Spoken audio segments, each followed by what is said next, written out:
Now, everybody has a different story when it comes to building a business.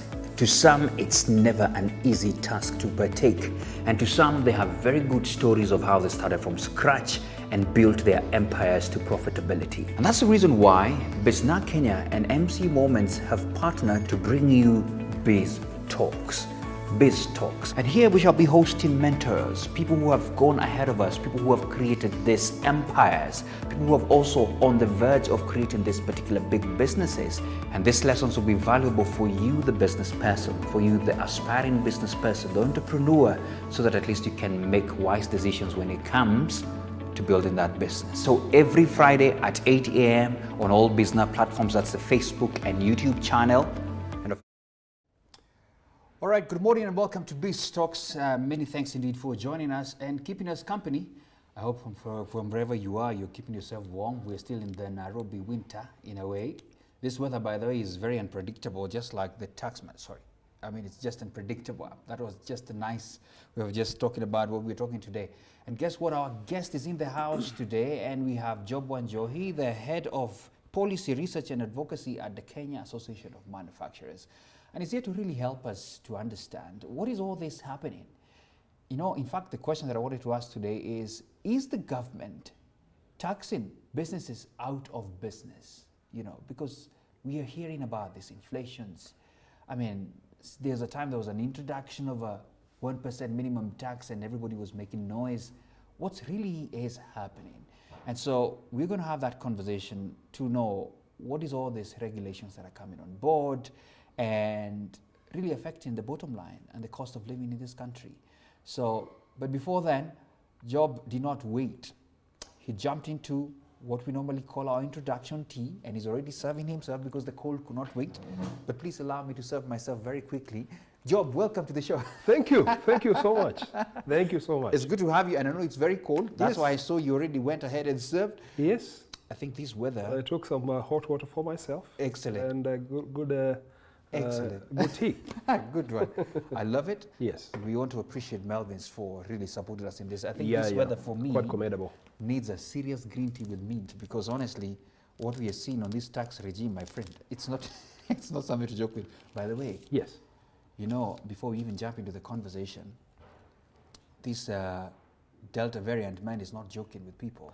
No, it's not joking. Yeah, it's not joking. Yeah. And I think it's good to encourage people, wherever you are, if you need to get vaccinated and if you can access it, go do that. Job, by the way, have you been vaccinated? Yes, I'm waiting for the second job, You're which is waiting for coming the in second September. jab? Yes. Okay, can I tell you something? I just got my jab like a week on Monday. Yeah. Tuesday. Are you feeling the effect? It has some effect on everybody. Tuesday I could not perform normally. Yes. But at least I'm back now. Yeah, and I think I want to appreciate the fact that, you know, you feel a little bit encouraged that you're taking the measures that are there. Yeah. And I think we wanted to tell the people outside there, especially business to people who them, you cannot run away from people. Exactly. Just get safe, get vaccinated now that it's there. All right, Job. So many thanks for coming in. And before we also as well jump again into the conversation, let us help our viewers get to know who's Job. When people ask you who's Job, who do you say you are? Thank you so much, Maida, for this opportunity to come and dissect a few topical issues. Yeah. As you mentioned, my name is Job Wanjohi. I'm the head of policy research and advocacy at Kenya Association of Manufacturers. That's why we have been trying to have a balanced discussion with everybody. Absolutely. As far as our economy, our environment, our social status, our political status is concerned. Yeah. So that's my daily job that I wake up to do, and that's what I'm even doing here. So I'm encouraged also by the topics that we are going to cover today, especially on taxation. Absolutely. It's something that is like what we have rightly mentioned. We are taxing businesses out of businesses. Yeah. And it is very important to look at how we can overcome this challenge. So that's me and my passion in life. Yeah. To help business community understand the challenge that we're facing today. Sure. And so that we can march forward better and rebound better. Thank you so much, and we need such kind of you, as many of them, because honestly, I'll tell you, I have had conversations with very many SMEs, people who are here, who are doing business, and some of them have gone out of business because they feel they don't have the support. and the cost of doing business is quite high. And if you look at our neighboring countries, some of them have some of the best, most favorable environments, and you wonder why wouldn't we get there as well. But thanks a lot for the introduction. Yes. And you know, I want to sit down on the learning seat, of course with many other businesses who are there, and I want you to dissect to us what is happening on the ground. What has the government introduced? Why is the outcry there? Of course we know the outcry and the effects, but just help us understand the landscape on what is happening. I'll try to use very simple terms so that all of us can really understand where we are. Please. But where we. For instance, if you are running your own household and you have this much as revenue, but you have this much as the expenditure, we're talking probably of expenditure of 30,000, but your revenue is only 15,000. You'll have to, as the lead of that household, look at ways that you can bridge that gap of the expenditure. And the revenues that are available for that household. If there is a deficit of 15,000, then the lead of that household has to work a little bit harder. Absolutely. And ensure that that deficit or that the difference between the revenues that are available and the expenditure for that house is concerned. Absolutely. But you can also look at the expenditure perspective. Do you have wasteful expenditure in that household? Is there a lot of boozing or a lot of wasteful expenditure that is happening in that house? So it's the same thing that is happening even in the government. There is what we call now the budget estimates that are released every year, whereby there is estimated revenues and there is estimated expenditure. For this year that we are running, the estimated expenditure stands at 3.6 trillion K shillings. But the expected revenues is about 1.8 trillion K shillings. That means the government wants to raise an extra 1.8 from Mwananchi. Then, if you look at the number of our citizens, we are about 48 million or 50 million thereabout. The registered voters, those who are above the age of 18, we have about 19 million, 20 million registered voters. Those only who are paying taxes is about 5 million. This one talks of high underemployment in the country, lack of opportunities, talks of very, very serious fiscal deficit because of, as a result of, we have qualified labor, capital or human capital, but is underemployed or is unemployed, and subsequently they're not contributing to the coffers or to the resources of this country. And that's the reason why then the government has to try and concentrate on those who are paying directly the taxes, the 5 million, and then subsequently they have now to be taxed out of their businesses as a result of that. Oh my goodness. That simply means, in simple terms, then we are talking about the government has not probably explored ways or different ways of, expanding the tax base as we're talking about it. And I like the fact that you have mentioned the effects that are there, because annually we have graduates popping in close to 1 million. And if you look at the last years, then we should be having, as you said, amazing resource on the ground. These are people now who, because of unemployment, are jumping to get into business and try to see whether they can have their daily bread. But now the government has gone to them and with some of these serious policies. Thanks for that. But before we proceed on with the conversation, I just want to give a shout out. I have Brenda Lona or Lupo watching from Kampala. Even Kampala. Okay, welcome on board. Of course, Wangari Kamanga looking awesome. Yes. Oh, by the way, someone is asking, who are you wearing? We shall discuss that later on, but at least it's a Kenyan. Is it? Yeah, Kenyan. Exactly. Great. So, Job, I mean, this is quite sad, and the reality of what you're painting for businesses. And so you've told us what the government is doing, the deficit they have. First of all, I would want you to also touch on it, because we're also paying serious debt back then, and the burden still keeps going up and up. So last I checked, it was even a push of an introduction of a minimum tax. So I'm just trying to still get on the status. Where are we on those things? As far as the minimum tax is concerned, it was introduced at 1% on gross turnover. That means even if you're a loss-making company, but you have made sales, you have to pay 1%. Even if you're loss-making. Even when you've made losses. Even if you're a startup, you start a business today, in your budget estimates for that business, you have to factor in the 1% minimum tax Yes. as an expense because you have to pay the government. And that's the reason why, as an association, we had to oppose the introduction of the 1% minimum tax. Absolutely. And it's a matter we cannot discuss that much because we are waiting for the court ruling on 20th of September, when the courts resume, because at the moment they're on holidays. But you'll find such is it's a bad tax for every business, whereby you're looking at everybody else. I mean, you are paying PAE, you are paying VAT, there's income tax, there's corporation tax. Then on top of that, probably then you're being told that you have to pay again minimum tax. My goodness, everybody would agree that we are being overtaxed, Job. We are getting overtaxed. Because and what would be important is it's a good tax if at all how it has been framed is all right. If it's looking, it's cautioning the startups. It's cautioning the loss-making companies. You see? It's looking at how you can have a balance between the corporation tax that is already paid by companies. You're right. And then the minimum tax should become closer. But now when you peg it on the gross turnovers, that becomes a problem. You're right. Because as you said, there must be checks and balances, for example, because, for example, we're still in the pandemic. We're in COVID-19, and you've seen so many businesses now hit the wall, because some of them are making losses, some have closed up, some have had to cut down, and introducing another tax at that particular season, that's a death knell completely. It's dangerous. So I really shudder to think through how, because I'm also an SME, you know. That's why this is so passionate to me. But let's first of all get to what you are doing as KAM, you know, because as a sector, you have continued to advocate for more competitive business environment, as you said. Paint to us a picture. What, from where you see it, is competitiveness? Thank you so much. Competitiveness means that you can sell better in the market.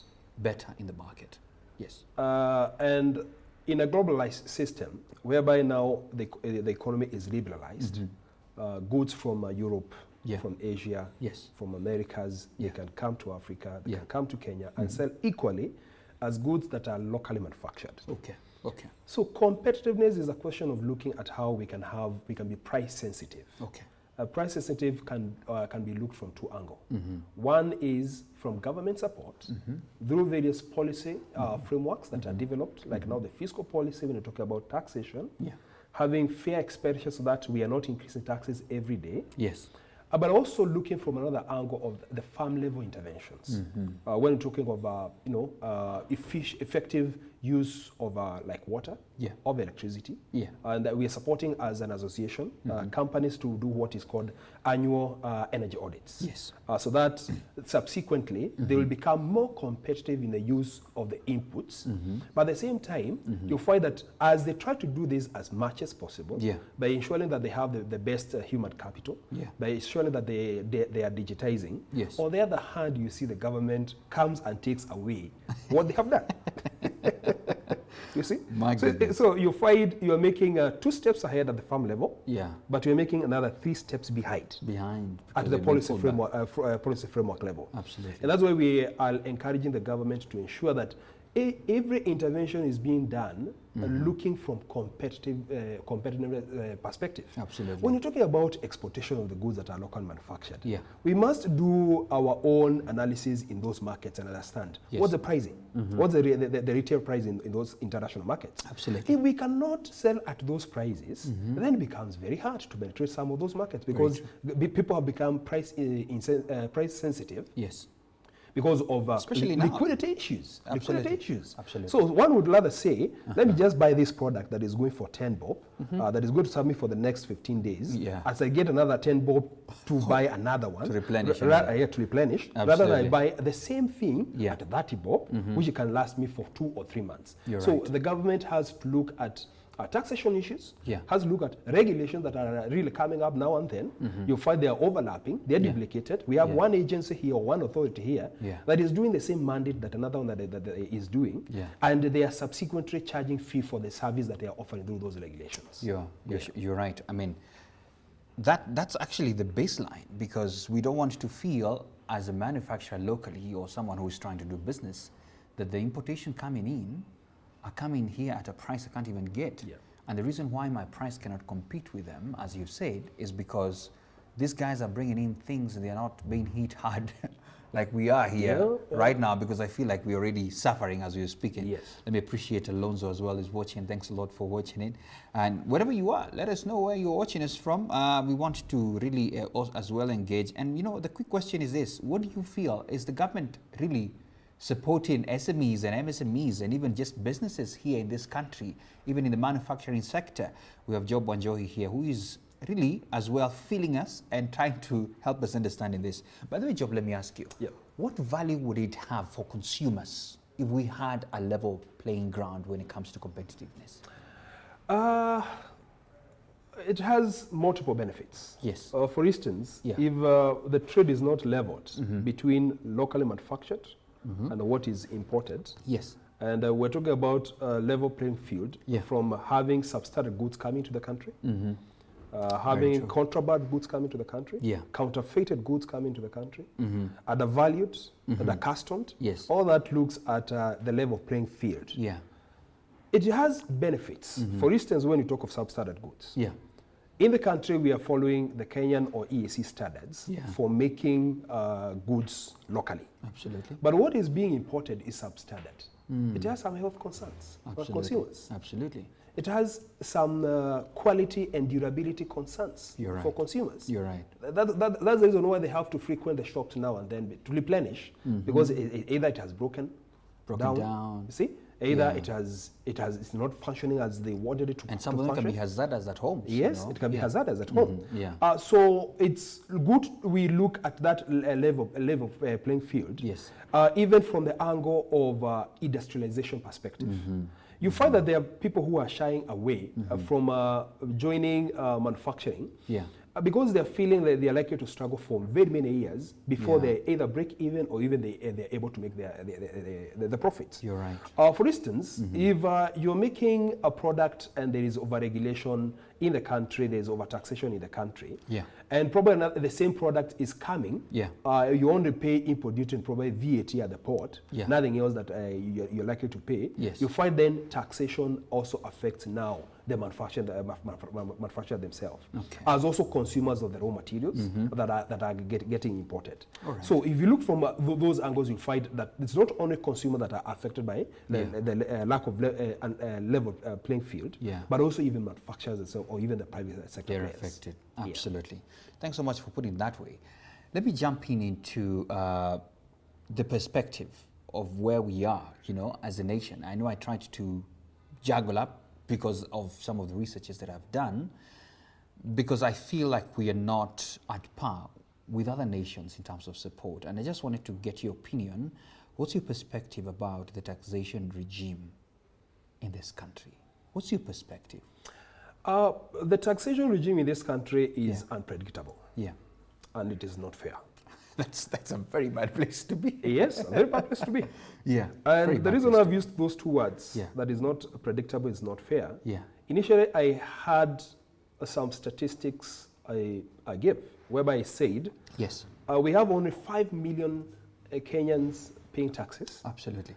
In a population of 48 million people. That's sad. And the registered voters are about 19 million or 20 million. That means they should be working. I know. But they are unable to work, and we can excuse them. Yes. Because they don't have any placement at the moment. Absolutely. But it's not fair, because it is 5 million people who are shouldering the burden of 50 million. They are shouldering even the burden of corruption. Absolutely. They are shouldering the burden of even sometimes of poor governance. Absolutely. So it's a bit unfair as a taxation system. Absolutely.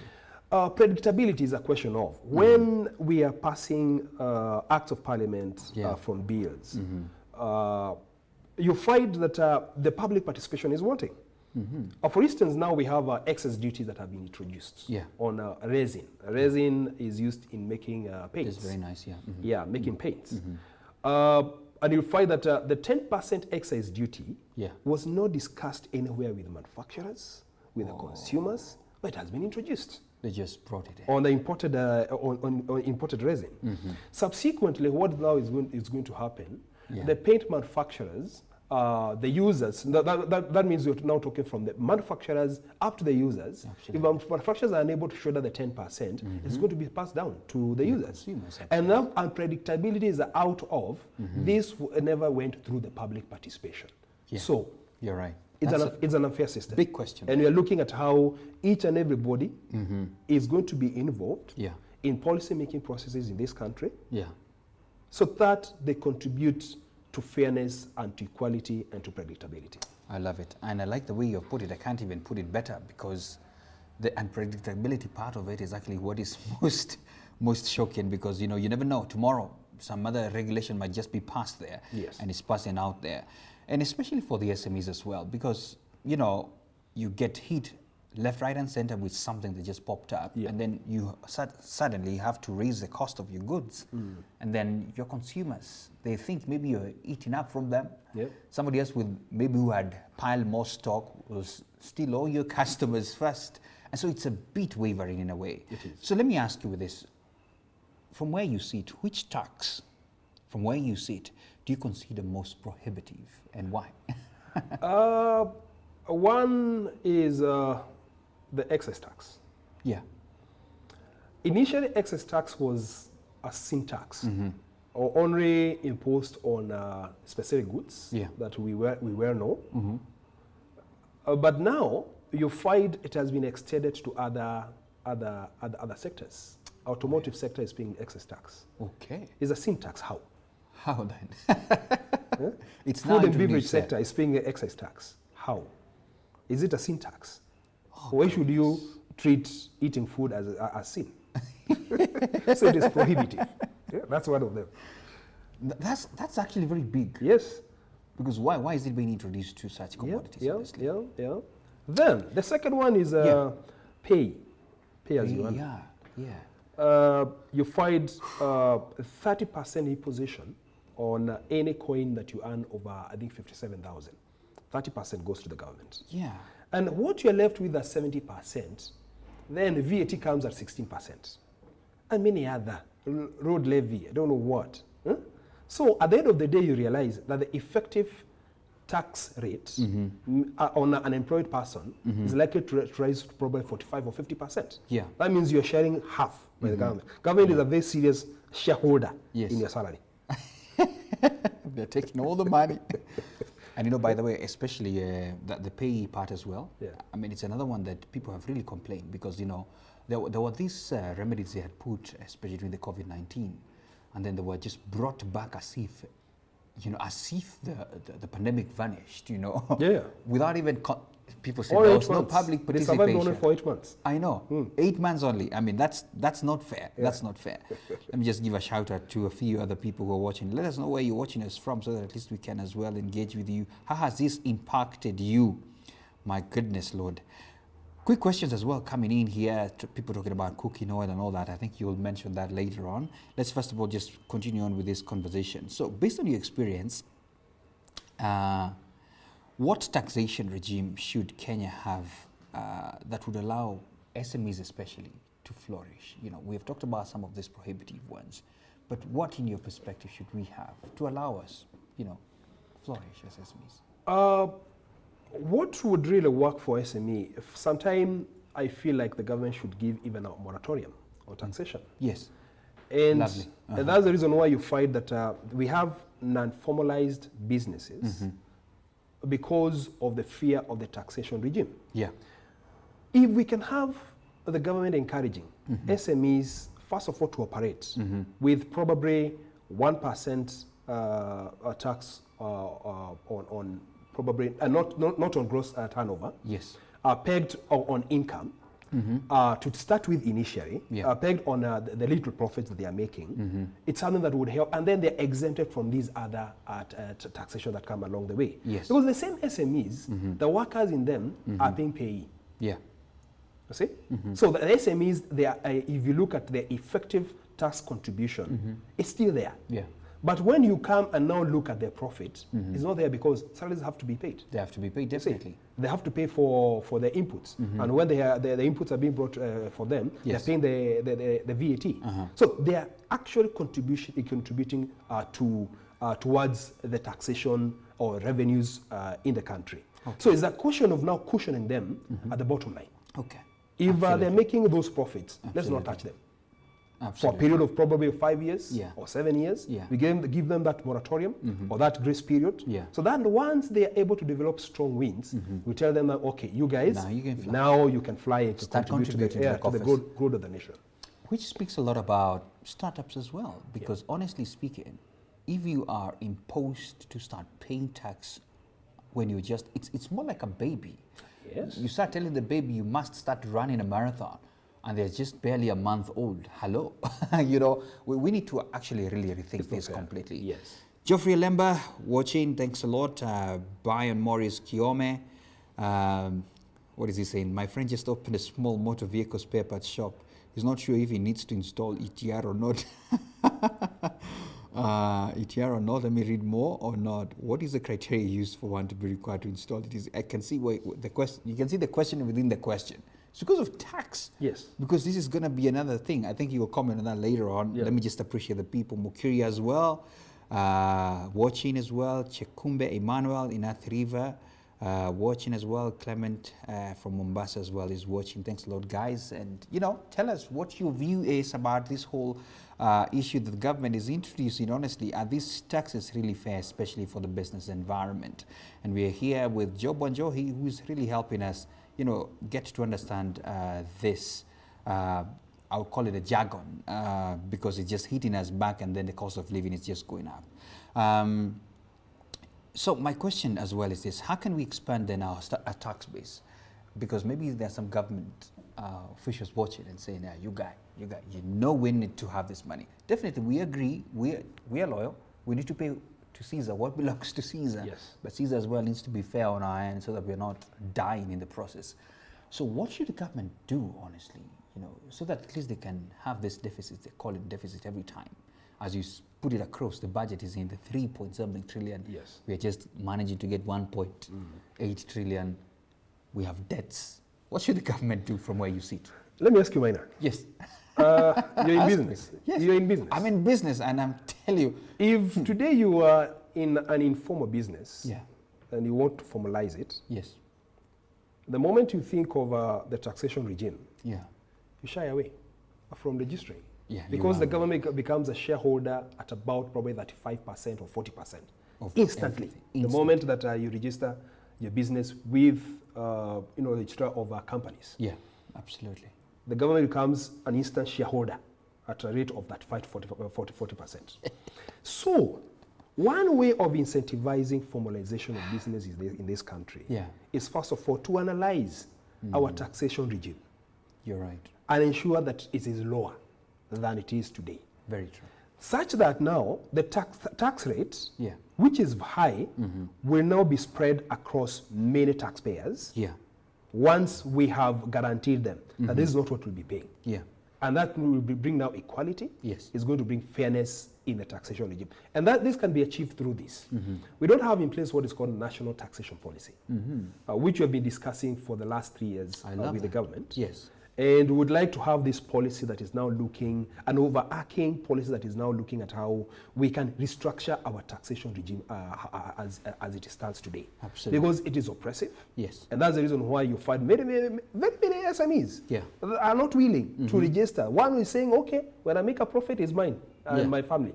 I don't want anything to do with that government. Those things, That's one. The second one is on underemployment and unemployment. Underemployment is where you have done a bachelor degree in medicine, but you are working somewhere else, you're not in that field. That's underemployment. Absolutely. Unemployment is where you have that degree or have that diploma, but you don't have a job. No job at all. You don't have a job at all. Okay. So how can we address the question of underemployment and unemployment in this country? We are not integrating backward and forward our processes. You find like now, because of the competitiveness issue that we're talking about, 80% of inputs and raw materials that comes to manufacturing are imported. 20% is only what comes locally. But if we are able to integrate the value chain, that's a big disparity. Yes, big disparity. From farming to manufacturing. Yeah. From mining to manufacturing. Local mining, I'm not talking about imported oil or something like that. Yeah. I'm talking about what can be locally obtained. Yes. It is in these that in our counties that will have jobs being created. That's true. Manual jobs, formal jobs, and informal jobs are going to be created. A lot of them. Subsequently, when we have those guys now working, they will pay to the government. Very true. But now we are in a situation, we are in a catch-22. It's a very bad situation. Absolutely. Whereby you look at the number of the population, you look at those who are supporting this population, you look at those who are registered voters, I don't look at what you find, the mathematics are not adding up. They're not adding up. I love that. And you know that issue especially of underemployment, because we have had so many, I've had people here who, when you hear the qualifications of what they have studied, the amount of years they spent, and now they opted to just go for business because getting a job was another story. And then now you're talking about unemployment again. If those two things were addressed, let me just give a case in example. There's a doctor who was right here. It's not even practicing because there were no, opportunities. And you wonder what is happening. A doctor takes about 6 years to train. You wonder, we would be grabbing them because we have shortages of them in the country, but they got no opportunity. And so a lot of them as well looking for opportunities abroad. Abroad. Honestly, the government needs to do something. Needs to do something. And those were... We must also address it. Let's just point it out because, the head of state one day said that we lose 2 billion shillings. Every day. The corruption. Okay, that's laughable because... It is. Because that's what, 2 billion is a full Kenyatta hospital. Yes. A day. Yes. Yes. Goodness Lord, what's your comments on this? My goodness, this is really hitting me here. Let me ask you one more question, then we can jump into the questions that we're receiving from the people. Let's talk about public participation. Where we have taxes introduced, as you said, you give an example, without public participation. And I want to ask you the question, very layman, is it law that the government should do such a thing, first of all? Is it legal that they should do such a thing? What does this say about our public financial management then? What's your sentiments? We have an act in place that anchors public participation. Okay. That means each and every Kenyan, either by themselves or through representation, should have a voice on every law, any regulation that is coming in this country. So it's unlawful to pass something that has not gone through the public participation. Absolutely. And you'll find that some of these are introduced through panya routes because probably the public is likely to be opposed to it. You see? So subsequently, they end up getting hurt by what has been introduced. Like now I've talked of 10% excess duty on resin. You just wait. The paint users, those who are painting homes, those who are painting cars, they're doing what? All of those are going to be affected. It's coming. But now, you find because they're not given a chance to contribute to the debate, they are the end losers. And they're the one who are paying. Absolutely. Absolutely. My goodness, Lord. What's your comments on this? My goodness, this is a very dear subject. Let me first of all appreciate George Matimu saying, first of all, that we're looking good. We're really trying. Thank you so much. Listen to his comment. He says, KRA eats the eggs laying chicken. KRA eats the eggs laying chicken. Wow, that's a deep one. Because I think it means, let the chicken first of all survive so that, the more the eggs. Thanks a lot for that. That's a deep statement. And let me now get into some of the questions that have been sent to us. First of all, could you please comment on this? Because I understand we're having taxes on packaging, using plastics. There are taxes now there. Is this practical and is it safe? Yes, 10% excess duty has been introduced on some form of plastic. Wow. And even through this introduction, payment ought to start being done. but even the system in the iTax for payment of these has not been established. That means you're likely to be penalized for not paying, Yes. Yet the system has not been put in place. The system is not in place, but it's supposed to be. There's no system and you'll be penalized. You'll be penalized if you don't pay. That's those are some of the excise duties or the sin tax that I was talking about. Yeah. And when you look at the plastic, there is a call by manufacturers, what is called the extended producer responsibility, whereby we are looking at how what has been used in plastic can be recycled. Okay. And when this was being introduced, targeting the PET bottles. Yeah. The one that you normally use to drink water. Or water, yes. But you'll find it now extends even to the buckets that we use at home. Home buckets. Yeah, home buckets. Why? Why have a sin tax on a home bucket? Yeah? You know, let me just use a politician's comment. I had Musalia Mudavadi saying that they have the taxman has now gone to the kitchen. Now, I think now with a bucket, they even go to the bathroom now. But go ahead. Yeah. This is so sad. It's so sad. It's very sad. And you find even, not only even on like plastic, and we move like now to chocolate, you know, the candies for our babies. I know. That means even they are not, now introducing sin tax on our babies. Chocolate that is locally manufactured now to attract 200 shillings. Oh my. Per kg. Yeah. When you move to something else like what? Even in metal sector, there's some taxes that have been introduced that are a bit ridiculous. You're right. I mean, on top of the international pricing of the inputs and the raw materials, which is hurting that sector big time. You find on top of it, absolutely, new taxes that are coming up.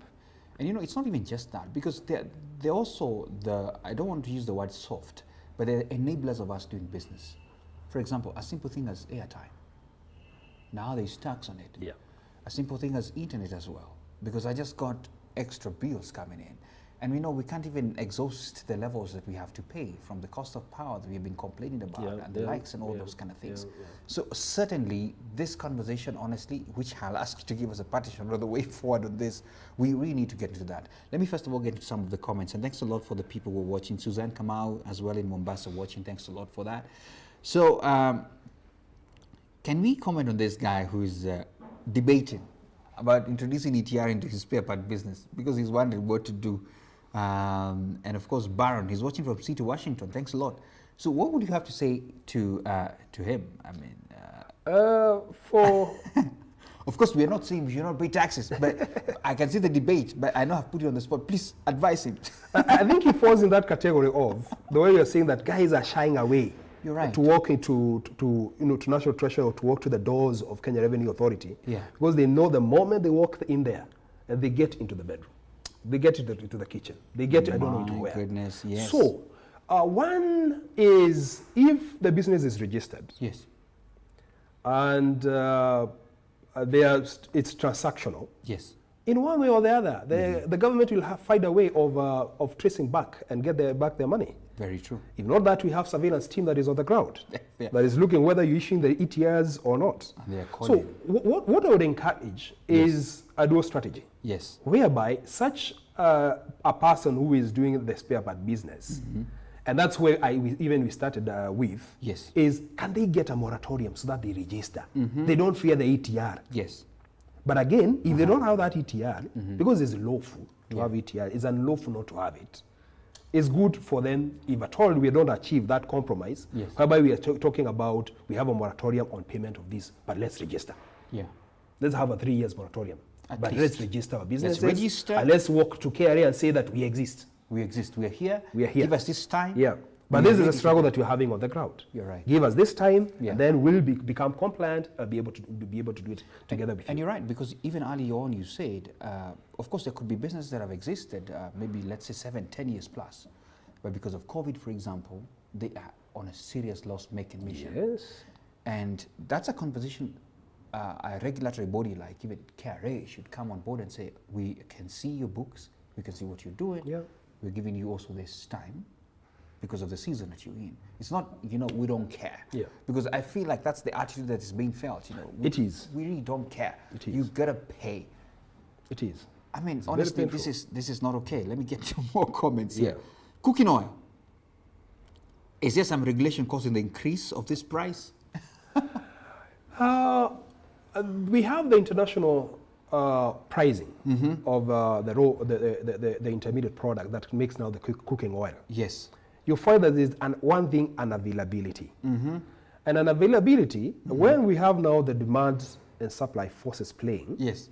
where it is unavailable, it becomes expensive. Yes. So from the international perspective, or from international trade, the raw material is expensive by itself. Let me just use a simple one. Absolutely. That's one. Absolutely. Secondary is our exchange rate. Our exchange rate is worsening every day. Oh my. You see? Yeah, absolutely. The And it's shilling right fluctuating. now, the shilling now is at 109. Yes. Why can't the government drop that? So that we can see reduction on the cooking oil pricing. Absolutely. And that is likely now to cushion our kitchens. It's likely to ensure that we have good nutrition happening in our households. Absolutely. And subsequently, you'll find that these complaints that are coming up will not happen. I think that's the reason why the cooking oil pricing is currently affected. Okay. And we have carried out a study of 3 sectors, and this report we're releasing it in the next 1 week. Go ahead. That is the metal sector, edible oil sector, and also packaging sector. Yes. Because these are the sectors that are highly affected as far as the pricing at the moment is concerned. Okay. And we should be releasing that report in the next 1 week. Wow, lovely. We can't wait to hear from that as well. We're coming to the end of this conversation, but I can tell you, we really need to have more of this, and really, I mean, government, and if you're watching, and we hope to actually even host some of them right here, because we need to answer these questions. But I want to throw in a little bit, I know I didn't prepare you for this, because, politics cannot be separated. And I know from where you sit, even as an individual, there is what you see. I've been seeing conversations happening from some of our senior political figures talking about how now we're going to talk about, buy Kenya, build Kenya. I've seen even the models that we're hearing about, bottom-up, that touches on the SMEs and all those kind of things. And we appreciate such conversations. It's their way of, as well, winning us, I don't know, have you seen from where you sit, policies that have been put in place from their end? Have you seen models that are really looking amazing? Of course, not mentioning the names, because we may not want to feel like we're endorsing anyone. But what's your comment on the conversations we are seeing? Is it a good direction to go? But is it just rhetoric? No, a very good question there that you have thrown. Yes. We have had blueprints towards the general elections for very many years. Absolutely. To start off, amazing blueprints. Yes. To start off is, first of all, to do a monitoring and evaluation of those blueprints. Yes. And understand, have we lived according to them? Yeah. If we have not lived, and I'm sure that we have not lived according to the very good blueprints that we come up with, yes, then we need to ask ourselves questions as Kenyans. Yes. From one angle, where do we allow to be cheated? Yeah. Why? And those who have cheated to us are the ones that we are putting into government. Why can't we put people on seats of accountability? You understand? Yes. And even in this process, the next 360 days, we need to put people on the seats of accountability. Absolutely. Okay? Absolutely. We know that you have been in government. Yeah. We know you're in government. You know you have been in government. Yeah. What did you do based on what you had told us in 2002, in 1997? Yeah. You understand what I'm talking about? Yeah. We put them to be accountable for the promises that they make to the country. Yeah. And I think that's what is likely now to bridge the disconnect between what we are told and what it's actually done. Absolutely. Because it becomes very frustrating. Yeah. You wake up very early in the morning, go vote, thinking that that blueprint that you have read is what is going to be implemented. After that, oops. And we have a lot of evidence on that. We cannot even table it here. Yeah. There is something here. What is the impact of this regulatory environment to our participation in one of the biggest markets? That's the Africa Continental Free Trade Area. So what's the impact of this regulatory environment to our participation, for example, in this AFCTA? Africa Continental Free Trade Area is a big market and a big opportunity for us. Sounds very promising. But we can only take advantage of it if we address the competitiveness perspective, even from the regulation. Yeah. Why do we have duplication of fees and charges? Why do we have county fees and charges that when you're moving from one county to the other, you're transporting your good, you have to pay in this toll, pay another toll in Kiabu, pay another toll in Muranga, pay another one in Nyandarua as you move along. So that regulatory environment hurts us from that perspective. Also, there is costs in time. If the regulatory framework is lengthy, because of various red tapes and also governance issues and probably corruption, all these has to hurt our competitiveness and will not be able to penetrate effectively in some of these markets that we are coming up with, like now the African continent of Free area. You understand? I think we say in Kiswahili, kizuri shajiuza. Something like that. Something like that. So, if you don't ensure that we have competitiveness on the goods that we are making as a country, it's going to be a mirage for us, thinking that we can penetrate Africa because we are competing with other players from America, from Europe, from Asia, and whatnot. So that means from where you see it, the potential is very big if we just have an enabler, an enabling environment. You know, I honestly feel, and in fact, if you're a business person and you're not registered in such a forum like KM, then it's actually unfair because you're fighting alone, and you better join where the masses are so that at least we can have one big voice completely to ensure that we are heard. And we want to appreciate what KM is really doing and, the leadership there. And of course, Job championing these things that we're talking about because honestly speaking, who's going to talk about this? And we are the movers because honestly, if 80% of the economy movers are in the SME sector, then certainly they need to be enabled in this country. I want you to give a parting shot, especially for the people who could be watching and the people responsible in making these decisions. But generally, even speak to the SMEs who are there. Some of them who are hurting, some of them on their deathbed, We hear most SMEs don't even celebrate their 4th birthday, they die in the process. Please. One thing I have to say is that we're in a painful process, just like a mother who is almost delivering a baby. But you have to go through this pain without giving up because you want life to be birthed out of it. So one thing that I will tell them is there's no chance of giving up. You have to move on and on and on. You have to keep on. The second is don't fight alone. Don't fight alone. Have collective bargaining on your processes. So that the government can understand the magnitude and the depth of the issue. How close-cutting into different sectors. So that's one advice that I would give, that no chance for giving up. The second one is we have to ensure that we are having one voice. Like now, the way we have tried to bring all the manufacturers from the country under the umbrella of Kenya Association of Manufacturers, whereby we are able to articulate the issues better.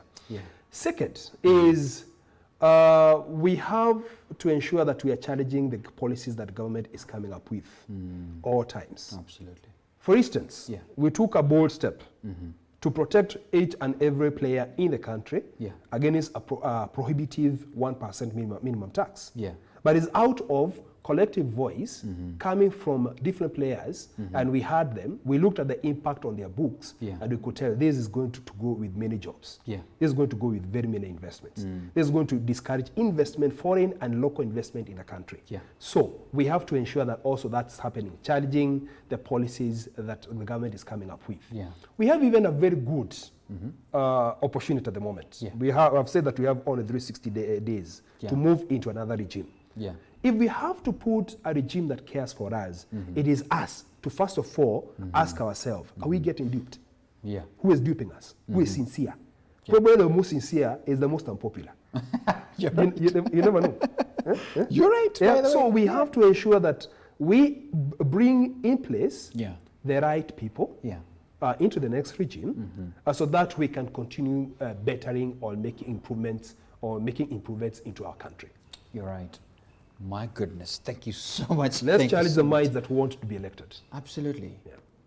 My goodness, this is actually a very amazing subject of talking, and I want to appreciate everybody else who has been conversing on this subject.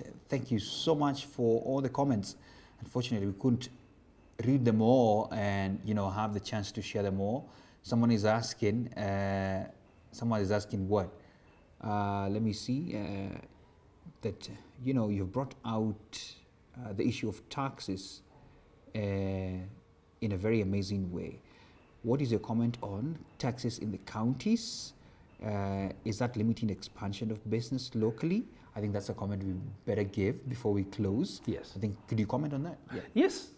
If you look at the various county fees and charges that are imposed arbitrarily without consultation by one county to the other, and again, it's the Constitution Article 109 that looks at counties should not become an impediment to inter-county trade by putting levies and charges. Even if you look at the guidelines that have been provided when we are trying to set up the counties, you know, to ensure that the counties are effective. All these you find was not followed up. So, for instance, when you're moving your goods, and I had mentioned about this, you're moving your goods from one county to the other. You go paying very hefty fees and charges. If you imagine that you're moving your goods by road from Nairobi to Kisumu, or from Nairobi to Mandera, how many toll stations are you going to find for paying the county fees and charges? There are very many of them. Subsequently, that hurt business. What we have been calling, for instance, like now on movement of goods, is to ensure that the tax that you pay, because you are paying to Kenya, if you pay it in Nairobi, you're issued with a certificate that will be recognized along the way up to Mandela. Just like a COVID certificate. Just like a COVID certificate. Yes. You see? So they are prohibitive, and we are calling for the Council of Governors to look into this matter seriously. If we love our country and we love our businesses that are being conducted, that are contributing to the growth of this nation. Very true. Because it doesn't make sense at all. You're within the country but paying tolls. Can I ask you a question? This is, I know you've already done, but are they listening?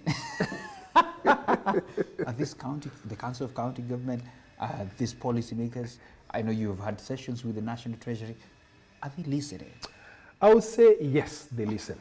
It's a question, are they acting? Are they acting? That was my follow-up question. Are they acting on the things that you're saying? Are they acting? Oh my goodness. I would say they are partly acting. And that's what is bringing the frustration, because you're telling the government, we are giving you an undertaking. If you do these, you implement these are the investments and the jobs that are likely to come. But I feel like you're duping them. Someone is asking a follow-up question. So is it easier to ship to ship outside the country, and does this interfere with the consumer power and buy Kenya, build Kenya? So I hope you can get the question within the question. Is it easier to ship? I think it's like importing. Yes. If I understand the question. We can address all sides. You know, is it easier to ship, whatever goods that you have to other countries outside this country, than, you know, this inter-county thing, maybe because of those things? I think maybe it was a follow-up out of that. Yes. What do you get out of that? I normally say it's good to take advantage of both markets, local and international. If you look at the manufactured goods, 82% of what is locally manufactured is offloaded into the country. It's only 18% that is exported outside the country. So I wouldn't discourage someone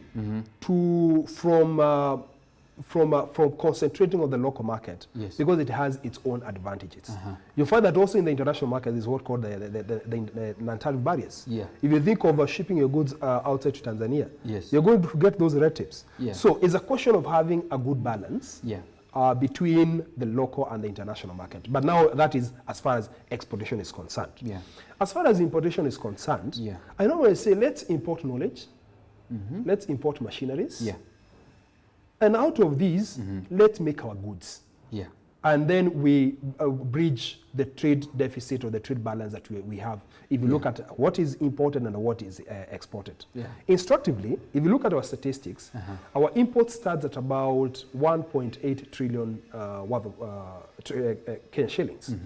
But if you look at our exports, about 670 billion Kenyan shillings. That means there's a whole deficit of 1.2 trillion Kenyan shillings.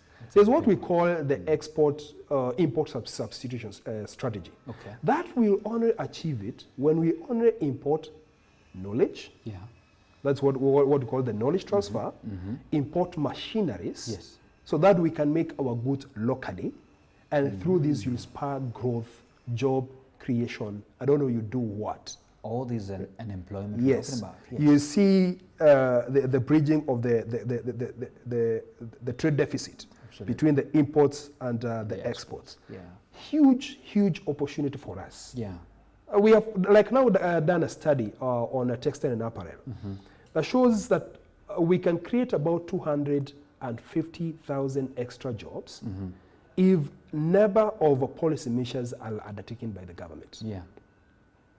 But you present that paper for 3 years, no one is listening. That's what I'm saying. No one is acting. No one is acting. They're listening, but they're not acting. That's what we agreed. So, you know, I certainly want to make a call straight to the camera that if you know that you want to lead this nation, because business people contribute big time to the entire, I mean, not big time, I mean, they are the contributors of the economy in this country. You want to have a session, go visit KM, have a session with them. I think you might end up even winning. That's just a tip of how to win. Because honestly speaking, you've done all the homework. We just need somebody who can come and act, as we are saying. Yes. Somebody here was talking about, public participation. Yeah, I think we have addressed that in the decision-making process, and I think you've addressed that very well. Yes. Someone is asking, tell us about these inflation adjustments and rates.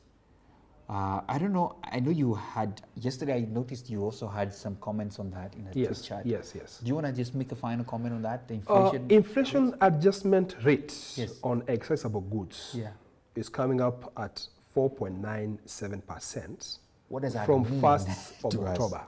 From 1st October. In accessible goods, including chocolates. Yes. Including petroleum products. Oh my. including cigarettes, alcohol. Okay. And many other. Wow. You'll see an increment by 4.97 on the excise rate that is currently charged. Oh. I'm wondering, why do we have to keep... I know this one is pegged on what is called the Excise Tax Act of 2015, and it empowers the Commissioner General from KRA to impose annual inflation adjustment rates. But why can't they look at the situation we are in? The situation on the ground. Yeah. That's it. Things are thick. Things are thick. Man. So what we are calling them to do is to reconsider in the next 60 days. Yeah. In fact, it's the next 45 days. Yeah. They need to reconsider that position. Oh my goodness. Out of the circular that was issued, they should suspend that circular so that at least we can have some breathing space. Not today we are thinking about minimum tax. Tomorrow we are thinking about inflation adjustment rate.